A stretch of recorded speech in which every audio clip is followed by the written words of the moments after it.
Hi everybody, this is Dan again with CleanGuru, and today I promised you that we would talk about that old expression, we lose a little bit on every job, but we make it up in volume.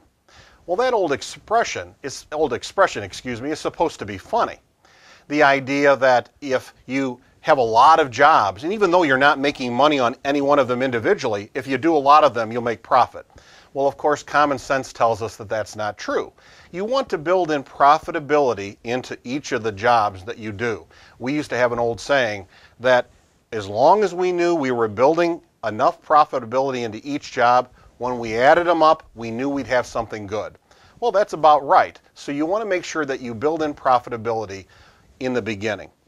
So you want to set your budget so you know every month you're making good profit. Now, can there be exceptions to that? Well, sure there can.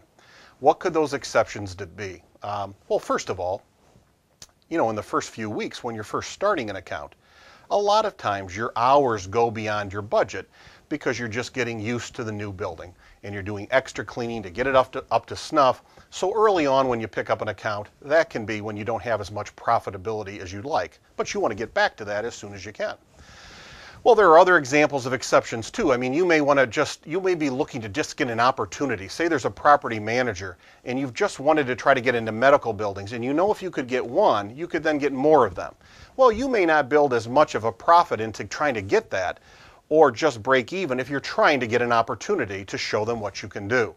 But you don't want to make a habit of that. And the third thing is, let's say that you have a job that's a big project where you clean 12 buildings for someone. When all of a sudden they need a building cleaned in an out-of-the-way area and they're only paying $500. Typically, you might charge $650, let's say, a month. But they say, no, we need it, it has to be competitive. You might not take the profit you normally get because that job is just part of a bigger job with that company. So certainly there are exceptions, but just keep an eye on it. Try to make sure in the beginning, when you are starting an account, to make sure you have your budget right in terms of hours so that you know up front that you're going to be making a profit.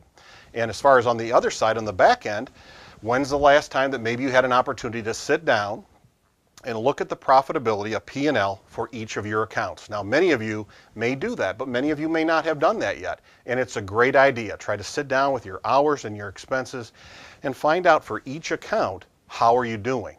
If you're anything like Tony and I remember when we first started doing this years ago, it was eye-opening because some of the accounts where we thought they were great, it was a high sales volume.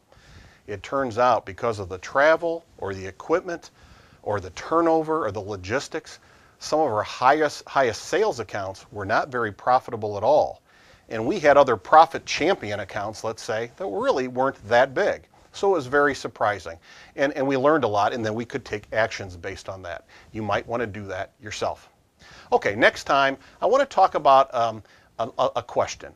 Do you have a 3-hour magnet in your cleaning company? Do you have a 3-hour magnet in your cleaning company?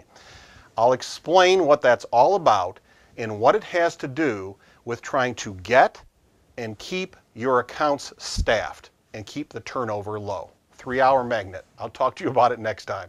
Until then, remember, you can do this. You really can.